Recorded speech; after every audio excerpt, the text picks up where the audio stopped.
Meus irmãos, eu agradeço as palavras do Senhor, que é o pastor da igreja. Estou quase tomando um pouco dele mesmo. Acho que vou ficar por aqui, que está muito tranquilo por aqui. Deus seja abençoando, né? Seu ministério, seu trabalho, o silo, tudo aquilo que Deus tem colocado nas suas mãos, já por vontade soberana do Senhor.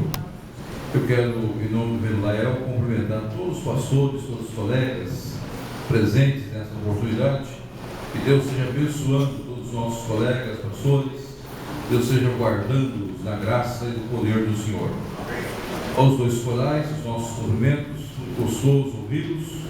Que Deus seja dirigindo as nossas vidas. E continue louvando o Senhor com a mesma alegria. Eu fiquei pensando se o coral da igreja de Balboa alcançaria essas notas tão altas. Vocês são fortes ainda, viu? É a bênção de Deus, nota muito alta. Meus irmãos cantaram muito bem, com a música um pouquinho diferente, mais lenta, mais tranquila. Jesus, a alegria dos homens, e é de fato a nossa alegria plena. Que Deus abençoe, que Deus sustente cada um dos nossos queridos irmãos. Aos nossos dois conjuntos, a nossa gratidão também pelas músicas, tanto o conjunto da igreja como o conjunto da UPA. Que Deus seja sustentando-nos na obra do Senhor e no mistério do Senhor. Nosso texto de estudo desta noite está na carta de Paulo aos Efésios. Carta de Paulo aos Efésios, capítulo 3. Efésios, capítulo 3. Paulo começa o capítulo 3 com essa expressão: por esta causa, Paulo, sou prisioneiro de Jesus. Agora, no verso 14 em diante, ele usa a mesma expressão, mas um pouco mais de profundidade. Eu quero estudar a partir do verso 14 até o verso 21. Por esta causa eu me ponho de joelhos diante do Pai, de quem toma todo nome e toda a família, tanto dos céus como sobre a terra, para que, segundo a riqueza da sua glória, nos conceda que sejais fortalecidos com poder, mediante o Espírito do homem interior, e assim habite Cristo no vosso coração pela fé, estando vós arraigados e alicerçados em amor, a fim de poderes compreender com todos os santos qual a largura, o comprimento e a altura e a profundidade, e conhecer o amor de Cristo que excede a todo entendimento, para que sejais tomados de toda a plenitude de Deus. Ora, aquele que é poderoso para fazer infinitamente mais do que tudo quanto pedimos ou pensamos, conforme o seu poder que opera em nós. A Ele seja a glória da igreja e em Cristo Jesus por todas as gerações, por todos sempre, ou para todos sempre. Amém. Amém. Fala, Senhor, ao nosso coração e às nossas vidas. Ministra para nós nesta noite, tão especial, de gratidão, em nome do Teu Filho Jesus. Amém. Meus amados, hoje eu descobri que eu tenho uma coisa que muito me identifica com a igreja de Campo Grande. Por isso, pastor, eu vou tomar a igreja do Senhor. Há uma relação muito íntima entre a minha vida e a igreja de Campo Grande. Nós nascemos no mesmo ano. Somos do mesmo ano, o ano de 1951. Em 1951, a igreja de Campo Grande foi organizada. Em 1951, eu tive o prazer de nascer. Nós temos a mesma idade. Campo Grande completa 63 anos hoje. Eu estarei completando 63 daqui a alguns dias. Só que, na idade cronológica, eu já estou caminhando para ser idoso. Já tenho os privilégios de idoso. Já posso parar na vaga especial de idoso. Já tenho o cartão de idoso. Já posso no banco ficar a fila dos idosos. Isso é um privilégio. O senhor não tem esse privilégio ainda. Vai demorar um pouco a tê-lo. Mas a igreja é sempre jovem. Essa é a grande diferença. A igreja é menina ainda aos olhos de Deus. É ter um ministério até a volta de Cristo Jesus. Eu tenho limitantes, que eu sei que daqui a pouco a igreja vai completar 100 anos. Vai ser o centenário da igreja, festas, e possivelmente eu não estarei aqui no centenário da igreja, porque eu creio que antes do centenário já estarei cantando o coro celestial. E eu tenho certeza que pela primeira vez vou cantar no coral. No coral da terra, minha voz não permite eu cantar, porque consigo situar da primeira à última estrofe rapidamente. Então, meus queridos, diante disso, hoje é um dia de gratidão nossa pela vida da igreja. Nós podemos usar a expressão do apóstolo Paulo: por esta causa me ponho de joelhos diante do Pai. Ponho de joelhos em gratidão a Deus. Ponho de joelhos em oração a Deus. Paulo estava orando pela igreja. Se nós olharmos as cartas paulinas, nós vamos encontrar muitas orações de Paulo dirigidas ao Senhor pela igreja, orando a Deus. O texto que nós temos é a oração de intercessão diante de Deus, de súplica diante do Senhor, também de gratidão pela igreja do Senhor Jesus Cristo. E Paulo está referindo a algumas bênçãos essas que são presentes na vida da igreja naqueles dias e nos nossos dias, de acordo com a graça, o poder do Senhor.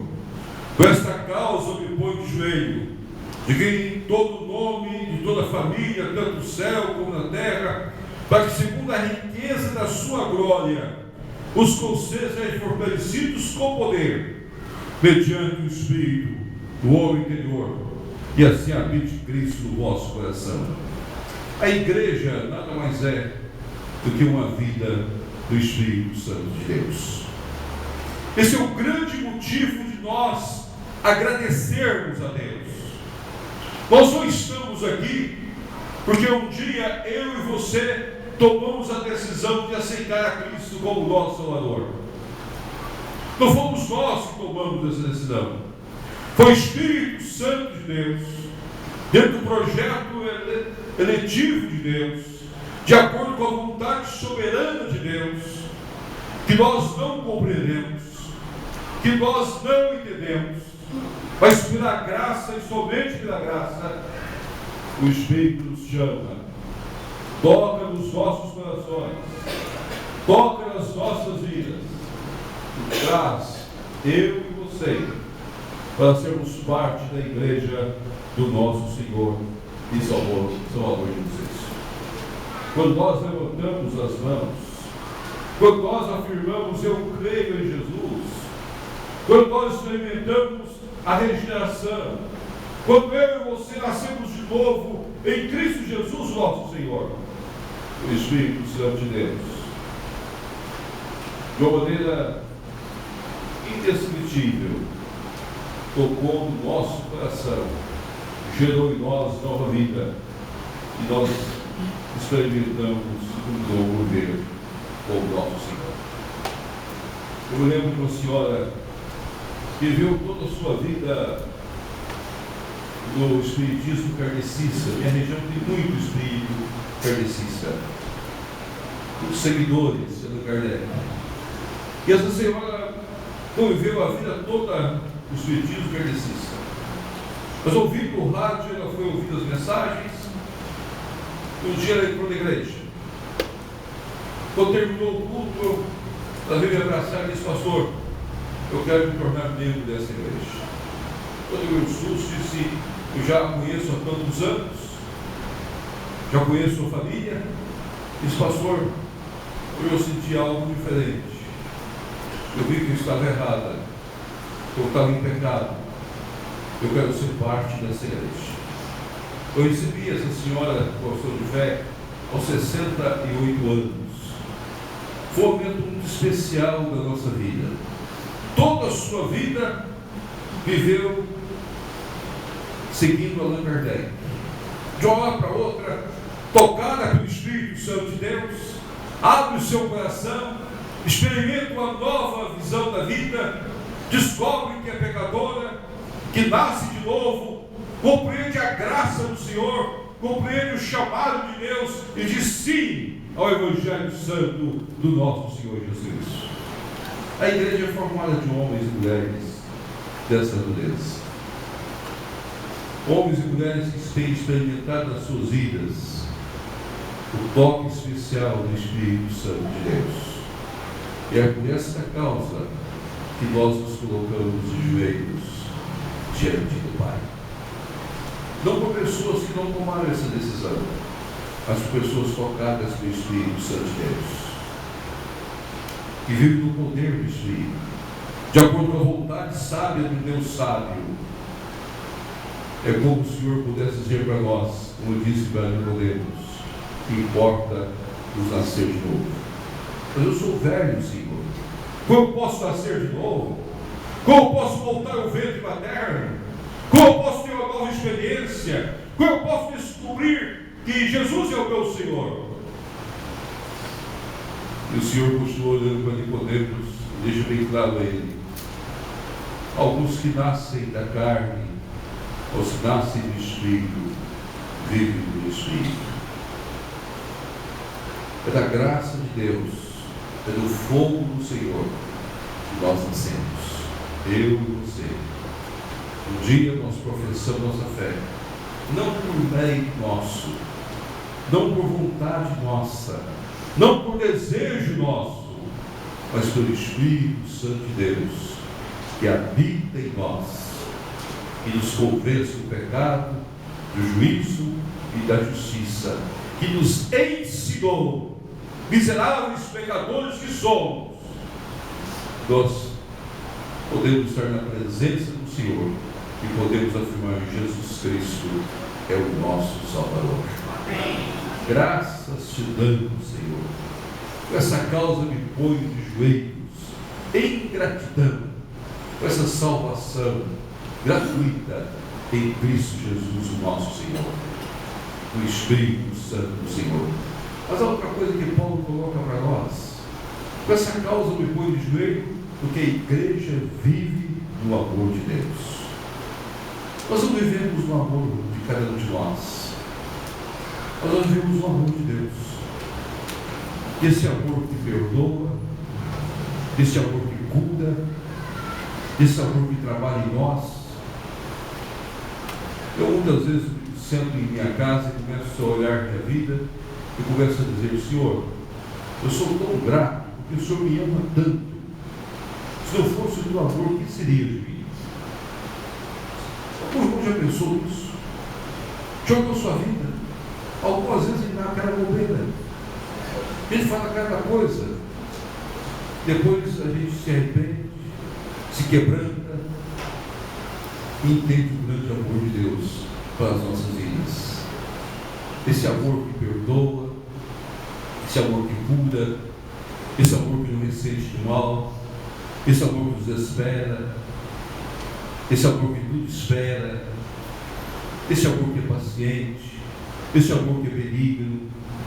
Como é bom pensar no amor de Deus, esse amor que jamais acaba, Deus sempre cuidando de nós, Deus sempre estendendo a nossa mão, Deus sempre sendo perdoador.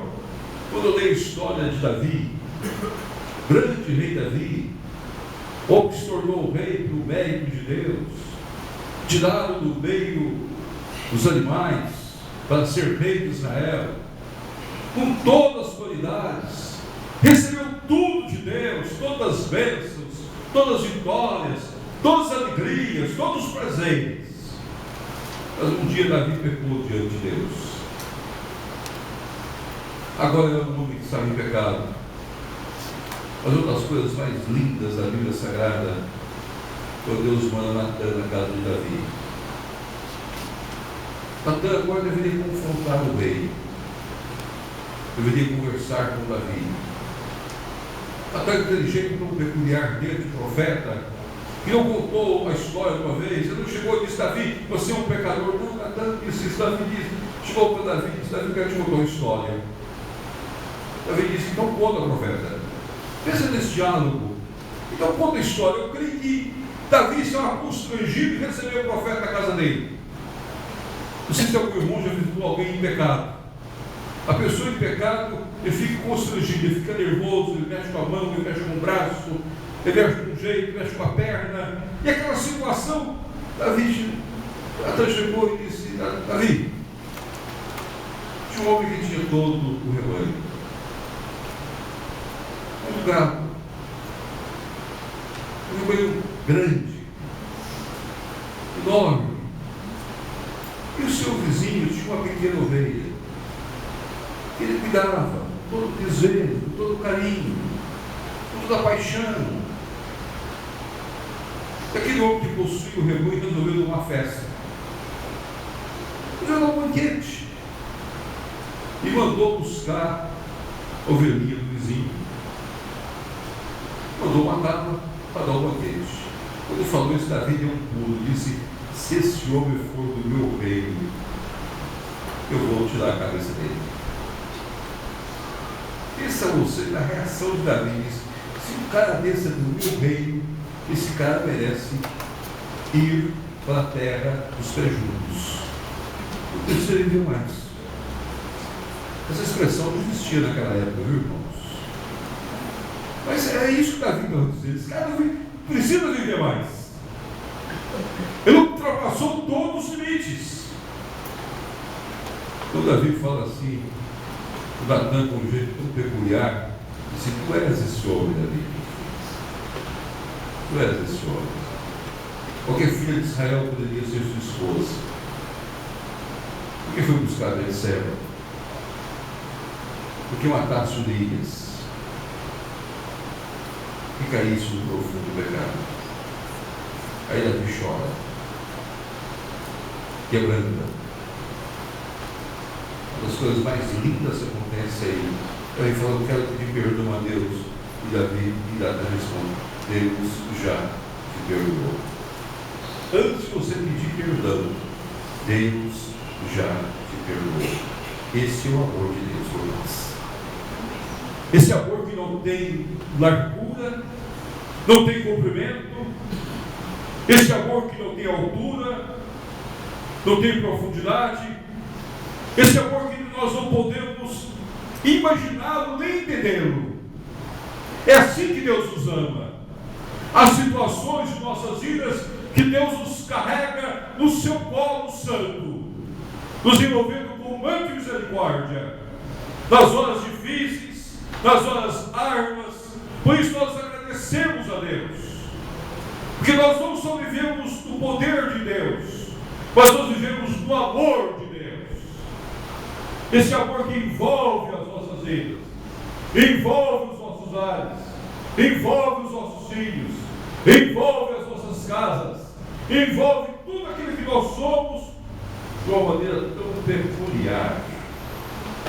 Igual uma igreja, nós podemos agradecer a Deus. Senhor, te dou graças, porque em Cristo Jesus o Senhor me ama, me sustenta, me segura a mão. Se cair, não ficarei prostrado, porque o Senhor segura a minha mão. Para onde fugirei da tua face? Onde me ausentarei? Se subo aos céus, lá está. Se Deus a profundidade do mar, lá estás também. Se tomas asas da morada, lá também tu estarás. Não há dimensão que Deus não esteja com o seu amor redentor, salvador, purificador, santificador e perdoador para as nossas vidas. Deus vai nos levando, meus amados. Como é bom olharmos para Deus. Quando Elias, grande profeta do Senhor, depois de experimentar a alegria de ver o fogo descer do céu, eu creio que não existe coisa mais linda de ver o fogo descendo do céu e o altar todo sendo consumido. 450 profetas de Baal perdem a vida. O povo diz: o Senhor é Deus, o Senhor é Deus. Mas Elias cai em profunda e muito profunda depressão. Parece que ele não enxergou aquele povo. Elias foi embora. Anda 450 quilômetros, quase a distância de Rio a São Paulo. Anda a pé. Então, no decorrer de sua caminhada, vai alimentando.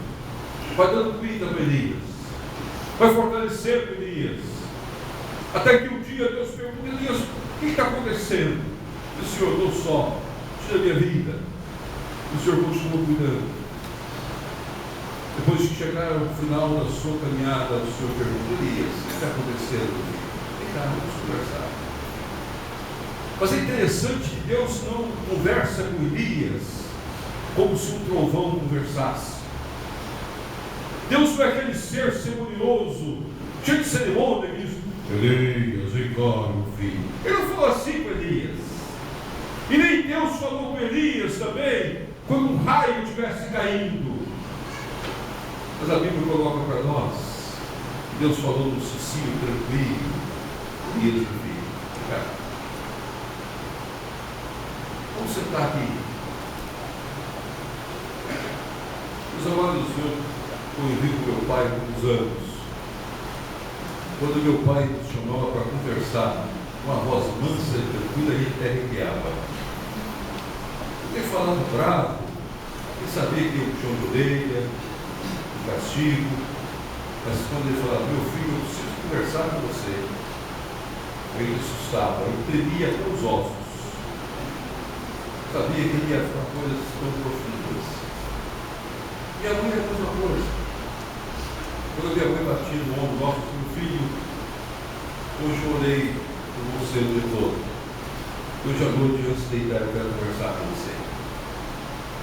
Eu sabia que ela tinha uma coisa muito especial para falar com você.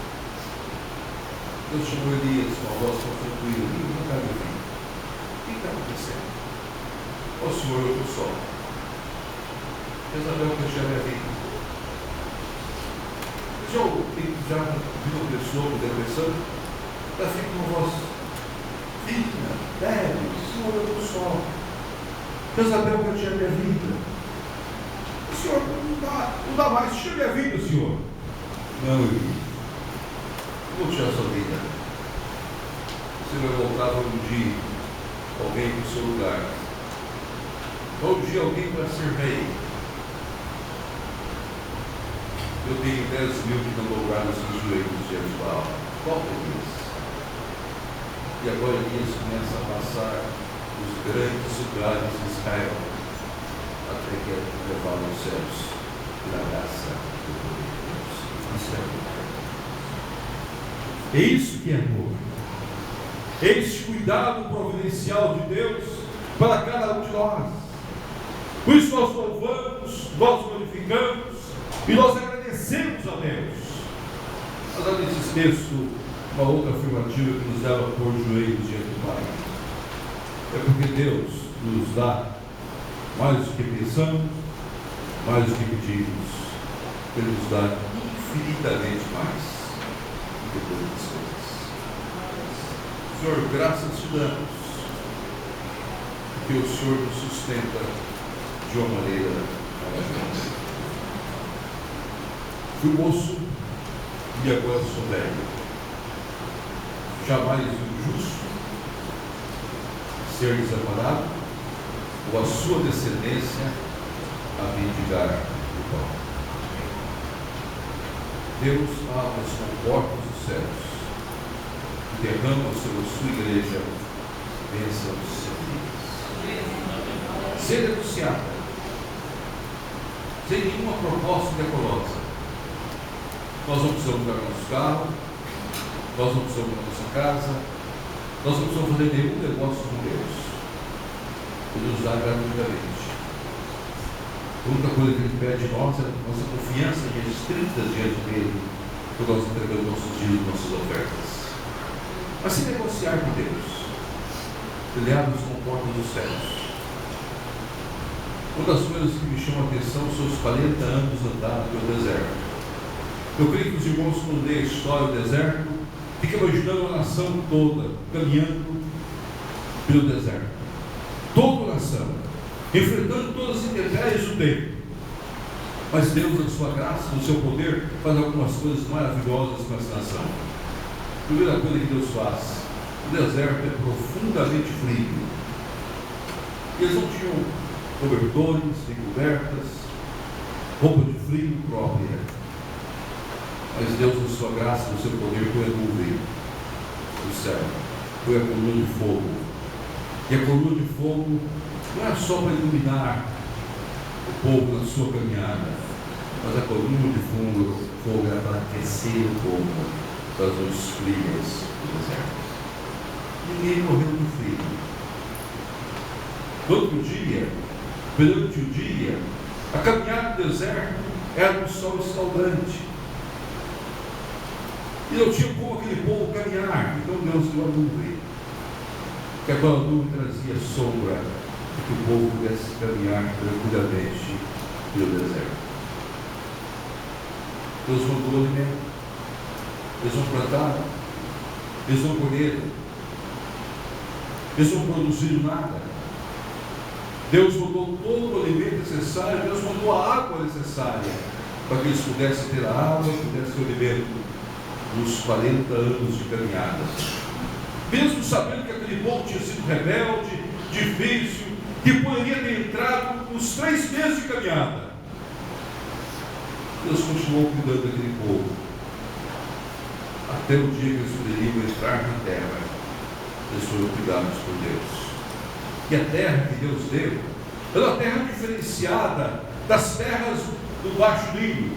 A terra do Baixo Nilo, eles poderiam abrir os sulcos da terra com as próprias mãos ou com os próprios pés. Quem é da área agrícola sabe que a terra do Baixo Nilo é a mais fértil de todo o mundo. Fertilíssima, fácil de ser cuidada, terra tranquila para plantar, regar e abastecer. O Egito é a terra de pedregulhos, montanhosa, era necessária as chuvas. Por isso que as chuvas são tão importantes na terra do Egito, para amolecer a terra. Era com trabalho, mas era uma dependência exclusiva da graça de Deus que o povo ia ter sobre ele. O que Deus quer ensinar para o seu povo é que Deus providencia todas as coisas. Deus é quem cuida de nós. É Deus que sustenta as nossas casas. Inútil você levantar de madrugada, repousar tarde, comer o pão que penosamente granjeastes aos seus amados, Ele dá enquanto dorme. Quantos milagres vão ser em nossas casas? Quantas famílias têm experimentado o milagre de Deus? Desfazer as contas, refazer as contas e depois descobrir que não há nada faltando em suas casas. Deus, de uma maneira prodigiosa, cuida de nós, abençoa nossas vidas, abre portas e sustenta cada um de nós. Amém. E nos dá mais do que pedimos, mais do que imaginamos, de acordo com a vontade soberana dele. Eu me lembro de um casal que estava vivendo um drama na sua vida, e aquele drama é que eles gostariam de ter sua própria casa. Um casal muito crente, muito fiel, e sempre orando a Deus, e sempre procurando encontrar a sua moradia. Mas, economizando, eu lembro um dia que eu estava na casa dele e disse: pastor, nós já guardamos tanto dos nossos recursos, mas isso é tão pouco, pastor, como vamos conseguir uma casa? Meus amados, aconteceu um fato interessante. Enquanto aquele casal estava pensando nisso, saiu um projeto de algumas casas daquela região onde eles sonhavam em ter a sua casa. E eles foram ver, juntando os seus recursos, juntando o fundo de garantia, juntando o projeto que foi colocado, eles adquiriram a casa. Eles me ligaram e falaram: pastor, o senhor não vai acreditar, mas Deus tem uma casa para nós, melhor do que nós pensávamos e muito maior do que nós imaginávamos. Agora, por favor, venha à nossa casa, nós queremos nos alegrar com a grande bênção de Deus. É isso que Deus faz por nós. Deus dá muito mais do que nós pedimos, muito mais do que nós imaginamos. Muitas vezes nós não temos porque não temos coragem de pedir.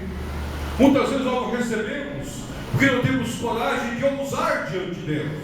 Falta-nos fé. Falta-nos fé nas nossas vidas. Eu estava em São Paulo e a igreja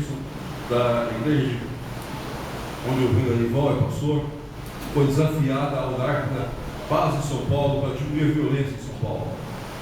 Eu me lembro que uma das pessoas que falou disse o seguinte: nós muitas vezes oramos porque pensamos que nossas orações não irá resolver o problema. A igreja precisa dobrar seus joelhos. Há muitas coisas que é impossível aos nossos olhos. Mas será que nós temos orado pela paz do Rio de Janeiro?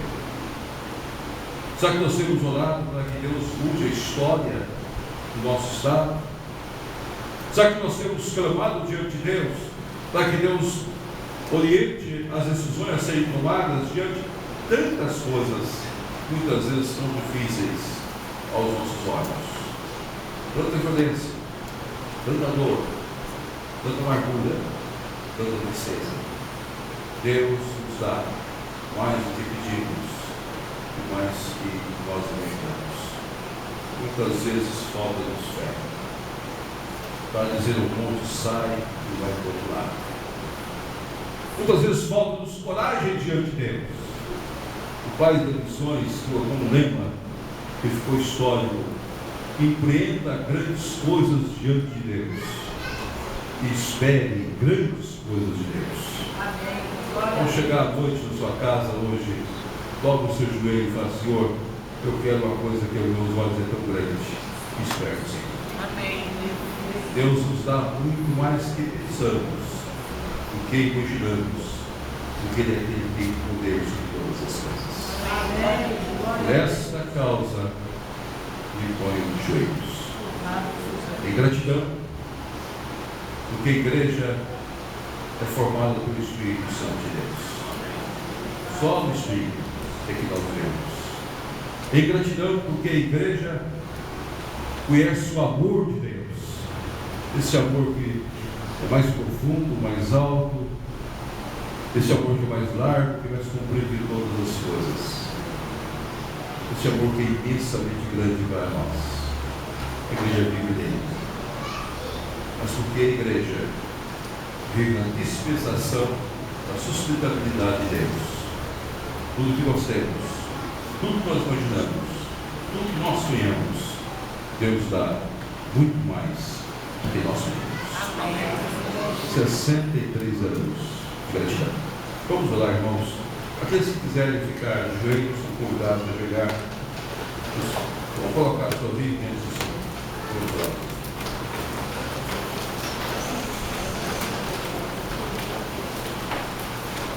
Ó Pai eterno, nós te agradecemos nesse momento tão especial dessa igreja. Nós te agradecemos, ó Pai, pela igreja presbiteriana de Campo Grande. Nós te agradecemos, ó Pai, por 63 anos de história dessa igreja. Nós te agradecemos, ó Pai, pelos milagres do Senhor, pelos fatos portentosos do Senhor, por aquilo que o Senhor tem feito, ó Pai, de especial nas nossas vidas. Somos gratos, ó Pai, pela salvação em Cristo. Somos gratos, ó Pai, pelo amor de Cristo derramado em nós. Somos gratos, ó Pai, pelas bênçãos e sustentabilidade que o Senhor tem dado a cada um de nós na sua providência santa. Cuida, ó Pai, das nossas vidas. Cuida, ó Pai, da nossa igreja. Se há algum irmão, ó Pai, passando por momentos que são difíceis, que nessa noite ele possa compreender o Teu amor e possa compreender mais o milagre que o Senhor faz nas nossas vidas. Nós colocamos tudo diante do Senhor nesta hora, em nome do Teu Filho Jesus, para a glória, para a honra e louvor do Teu nome, em Jesus Cristo. Amém. Amém. Meus amados, que Deus abençoe.